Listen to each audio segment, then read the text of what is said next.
1998. A federal courtroom in Boston. Lawyers are arguing over a single, old piece of paper. It's not much to look at, just a hand-drawn floor plan, a few rooms, a few doors, and a handful of small X marks. But when this paper is finally shown in open court, grown men in that room go pale. Because that simple hand-drawn map is the reason a criminal dynasty that ruled Boston for 20 years came crashing down in exactly 103 days. And for 18 years, almost nobody alive knew who drew it. Today, you're going to find out. This is the story of how the FBI broke into the headquarters of the most powerful mafia family in New England, planted hidden microphones, and listened for 103 days while its leader bragged on tape about murder. It's a story with a locksmith working in the dark at 2 in the morning, a mob boss who sang a joke song in open court, and an arrest so sudden the man being handcuffed didn't even get to finish his dinner. But underneath all of that, there is a much darker story, because the map that made this whole operation possible wasn't drawn by an FBI agent.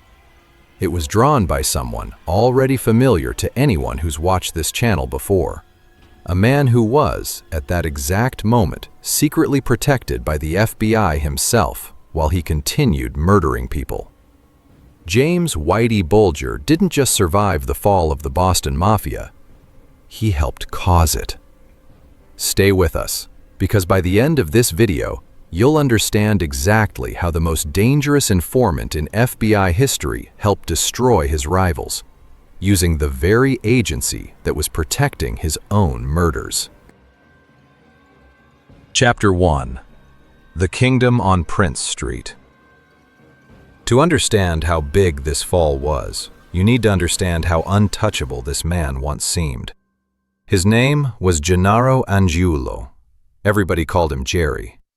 Jerry was born in 1919, right in Boston's North End, to Italian immigrant parents who ran a small grocery store. He served 4 hard years in the Navy during World War II, fighting in the Pacific. He came home smart, sharp-tongued, and ambitious. And he chose crime.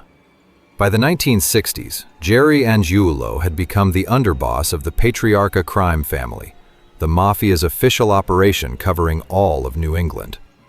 His boss, Raymond Patriarca, ran things from Providence, Rhode Island. But Boston belonged to Jerry.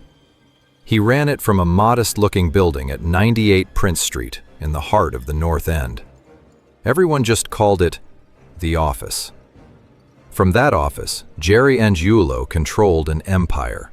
Illegal gambling on a massive scale, loan sharking, lending money at brutal interest rates, extortion, and when someone got in the way, murder. He was short, about 5'7", not physically intimidating at all. But Jerry had a booming voice, sharp instincts, and zero fear of anyone. He'd served just 30 days in jail after a 1973 trial. 30 days for a man running an empire worth millions. He genuinely believed he was untouchable. And for 20 years, he was right. Chapter 2. 20 Years of Silence. Here's the problem the FBI had with men like Jerry Angiulo. The mafia doesn't run on paperwork. It runs on an old, brutal code. The Italians called it omerta. Silence. Talk to the police and you die. See something and you say nothing. It's a code enforced not by law, but by fear. For 20 straight years, FBI agents in Boston tried everything to crack it. They followed Angiulo's men. They questioned witnesses. They built case after case. And case after case fell apart. Witnesses got scared. Witnesses disappeared. Witnesses ended up dead. By the late 1970s, the FBI needed something completely different, something the old code of silence couldn't stop. So they turned to new technology, hidden microphones, court-approved wiretaps, tools that didn't need a witness willing to talk. because the criminals would be recording themselves. There was just one problem. To bug a room this secure, you first have to know exactly what's inside it. The layout, the furniture, where the phone lines run, where a hidden microphone could sit without anyone ever finding it. And nobody at the FBI had ever set foot inside 98 Prince Street. Nobody, except the men they were already paying to betray their friends. Chapter 3. The Devil They Already Had. If you've watched this channel before, you already know this part. In 1975, FBI agent John Connolly made a deal with a childhood hero of his, a South Boston gangster named James Whitey Bulger. The deal was simple, and it was rotten to the core. Bulger and his partner Stephen the Rifleman Flemmi would feed the FBI information about their rivals, the Italian Mafia. In exchange, the FBI would protect Bulger and Flemmi from investigation. Officially, they were FBI informants. In reality, they were murderers who had just been handed a license to kill. By 1980, Bulger and Flemmi had been feeding the Bureau information for 5 years, and the Bureau was hungry for something bigger, something that would justify the risk they were taking by protecting these men. They wanted Jerry Angiulo. They wanted the office. And Bulger and Flemmi had something almost nobody else could offer: access. See, on the surface, the Irish gang Bulger ran and the Italian Mafia Angiulo ran were bitter rivals. Two different crews fighting for control of the same city. But underneath the rivalry, there was still business, meetings, deals. Moments where an Irish gangster might have a legitimate reason to walk through the front door of 98 Prince Street. And that is exactly what the FBI decided to use. Chapter 4. The Diagram. Here is the part of this story that stayed hidden for almost 2 decades. Late in 1980, at the FBI's request, James Whitey Bulger and Stephen Flemmi walked into Jerry Angiulo's headquarters at 98 Prince Street. Not to rob it, not to threaten anyone, to look around. They studied the layout, the rooms, the furniture, where people sat, where they talked business. And when they left, they sat down with FBI agents and they drew a diagram. A hand-drawn floor plan of the Mafia's most secure headquarters in New England, complete with notes on exactly where hidden microphones should be placed to catch the most conversation. 2 career killers, becoming the FBI's interior designers for a surveillance operation. Think about what this actually means. The FBI didn't just receive a tip from Bulger and Flemmi. They received a blueprint, drawn by hand, by the very men the Bureau was at that same moment protecting from murder charges. This detail wouldn't become public for 18 more years. It only came out in 1998, buried deep in federal court records, during the very scandal that would eventually expose Bulger's entire double life. But in 1980, nobody outside a small circle of agents knew the truth. All the FBI supervisors knew was this: they finally had exactly what they needed: a map. And now, all that was left was to use it. Chapter 5. 2am on Prince Street, January 1981. A cold night in Boston's North End. The operation was run by FBI Organized Crime Squad Supervisor John Morris. He coordinated everything from a car parked on the far side of a small hill out of sight of Angiulo's building, giving orders over a 2-way radio. Just after midnight, the entry team began to move. Surveillance had already told them one crucial thing: early Monday mornings were the quietest time of the whole week on Prince Street. Fewer people, fewer cars, fewer eyes. Around 2 a.m., word came back over the radio: all's quiet. Morris gave the order. 2 agents and an FBI locksmith moved down the hill toward 98 Prince Street. Using the diagram Bulger and Flemmi had drawn, they knew exactly where they were going and exactly what they'd find once they got inside.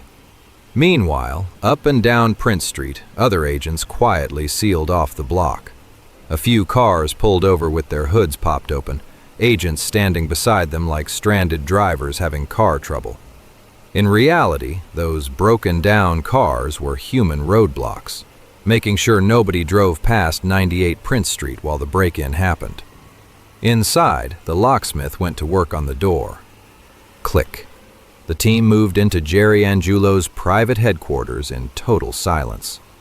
Using the exact layout drawn for them by two men Angulo considered rivals, not spies, the agents installed hidden microphones in precisely the spots where the most damaging conversations happened.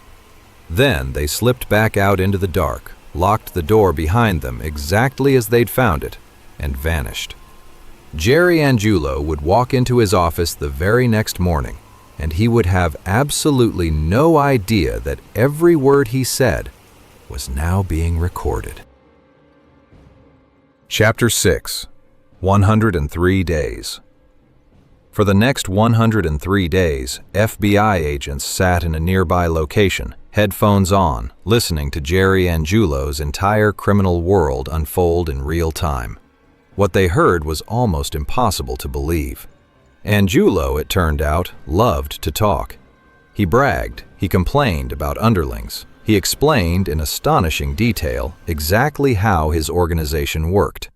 The agents heard him casually discussing illegal gambling operations worth millions of dollars a year, loan sharking deals with brutal interest rates, payoffs, territory disputes. And then, it got much darker. The agents recorded conversations where Angulo discussed ordering violence against people who crossed him. In one chilling exchange, he can be heard giving direct instructions for a soldier to attack, stab, and strangle someone who was becoming a problem as a witness. In testimony that would later come from these very recordings, prosecutors described one method allegedly used against a victim: a rope wrapped around the neck and tied to the limbs behind the back, so that as the person struggled, they strangled themselves. The agents listening in could barely process what they were hearing. A sitting mafia underboss casually discussing murder on a workday like it was routine business. Angulo wasn't just running a criminal empire from that office, he was confessing to it, word by word, every single day, into a microphone he didn't know existed. The FBI also placed a second bug at a nearby social club Angulo frequented on North Margin Street, widening the net even further. And here's something important. If you think you already understand exactly how this story ends, you don't. Because the strangest, most unsettling part of this entire operation isn't what the agents heard. It's who they never heard at all. Chapter 7. The Ghosts Who Were Never There. 103 days of recordings, hundreds of hours of tape, dozens of voices caught discussing crimes ranging from gambling all the way up to murder. And throughout the entire operation, James, Whitey Bulger, and Stephen Flemmi were almost never recorded. Not because they weren't involved in Boston's criminal underworld, they were two of the most active gangsters in the city, but because, according to later investigations, FBI agent John Connolly quietly made sure his own informants stayed away from 98 Prince Street for as long as the bugs were running. Think about the sheer audacity of that. Bulger and Flemmi helped design the trap. They knew exactly where the microphones were hidden because they were the ones who told the FBI where to put them. So while an entire generation of Italian mobsters incriminated themselves one conversation at a time, the two men who helped build the trap simply stayed out of the room. They watched their rivals destroy themselves on tape, and they walked away completely clean. This is the twisted heart of the entire Bulger scandal. It wasn't just that the FBI protected a murderer, it's that they let him help choose who would fall and who would walk free. Jerry Angulo spent 20 years terrified of undercover cops and hidden wires. He never once suspected that the danger walked through his own front door, wearing a familiar face, and left carrying nothing but a mental map of his own headquarters. Chapter 8. Pork Chops Getting Cold. The bugs went silent in the spring of 1981, but the FBI wasn't done. For over 2 more years, prosecutors built their case brick by brick from the recordings. Then, on September 19, 1983, they made their move. Jerry Angiulo was sitting down for dinner at Francesco's, a restaurant in the North End, when FBI agents walked in. They didn't wait for dessert. Angiulo was placed in handcuffs right there at the table, in front of stunned diners, and led out onto the street. As they walked him out the door, Angiulo turned back toward the restaurant and shouted something that would follow him for the rest of his life. "I'll be back before my pork chops get cold." He never finished that dinner. Angiulo and 23 others, family members, associates, and businessmen connected to the operation, were indicted that same day. It was the FBI's largest, most significant crackdown on organized crime in the history of New England. The kingdom on Prince Street was over. But Jerry Angiulo, sitting in a jail cell awaiting trial, still didn't know the full truth. He didn't know 2 of his rivals had personally handed the FBI the keys to his own downfall. He just knew someone had betrayed him. He just had the wrong men in mind. Chapter 9. The Gigolo and the Verdict. Angiulo's trial began in 1985. It would stretch on for 8 full months. At the time, the longest criminal trial in Massachusetts history. Jurors sat through recording after recording, Angiulo's own voice filling the courtroom, describing gambling operations, loan sharking, extortion, and murder in his own words. And through it all, Jerry Angiulo never lost his nerve. He was famous in that courtroom for his sharp tongue and his total lack of fear. During one morning recess, with reporters and spectators watching, the wisecracking mob boss stood up and playfully sang his own mocking version of an old song, turning it into a joke about his own life as a gangster, right there in front of the jury pool. Some men crumble under pressure. Jerry Angiulo performed under it. But the tapes were simply too damning to sing his way out of. February 26, 1986. After 6 days of jury deliberation, the verdict came back. Guilty. Guilty on 12 counts of racketeering, illegal gambling, loan sharking, and obstruction of justice. His brothers, Francesco and Donato, were convicted alongside him. A third brother, Michel, was convicted on a lesser gambling charge. Angiulo faced a maximum of 150 years in prison. The judge sentenced him to 45 years. Francesco received 25 years. Donato received 20 years. The Boston Mafia, the office on Prince Street, the operation that had ruled the city's underworld for 2 decades, was finished. And the map that made it all possible was still, at that moment, a secret known only to a handful of FBI agents. Closing. The diagram becomes public. For over a decade, Jerry Angiulo sat in prison insisting he'd been framed. As his own jailhouse lawyer, he filed appeal after appeal, arguing that the FBI and its corrupt informants had set him up illegally. Every single appeal failed. Then, in 1998, everything changed. As federal investigators finally began pulling apart the full scope of the Bulger FBI scandal, the truth about the diagram surfaced in court records for the first time. Bulger and Flemmi had visited Angiulo's headquarters. They had drawn the FBI a floor plan. Angiulo's claim, the one every court had rejected for over a decade, had been true all along. He just could never prove it in time. By then, it didn't matter.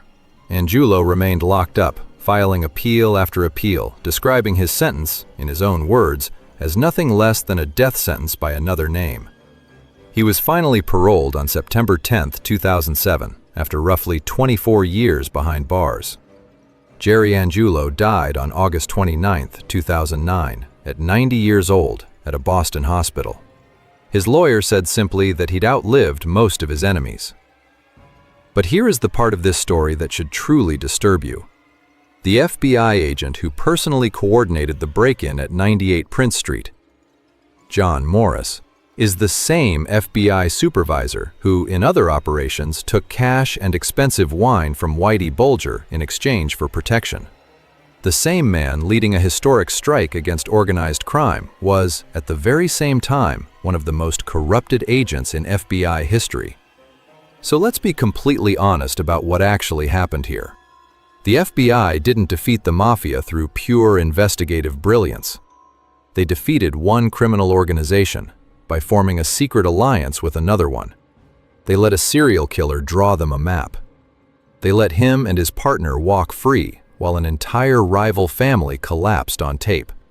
And in exchange for that one blueprint, Whitey Bulger bought himself years more freedom to keep killing. 19 more murders would happen after this operation, with the FBI's protection still firmly in place. So ask yourself the question this whole channel keeps circling back to. Was the fall of the Boston Mafia really a victory for justice? Or was it simply proof that in Boston, in the 1980s, the only way to survive as a criminal was to become useful to the people who were supposed to stop you? Jerry Angiulo spent 20 years afraid of wires, of bugs, of snitches he could see coming. He never saw the one that mattered. Welcome to the Boston Underworld, where sometimes the deadliest weapon in the room isn't a gun. It's a map. The end.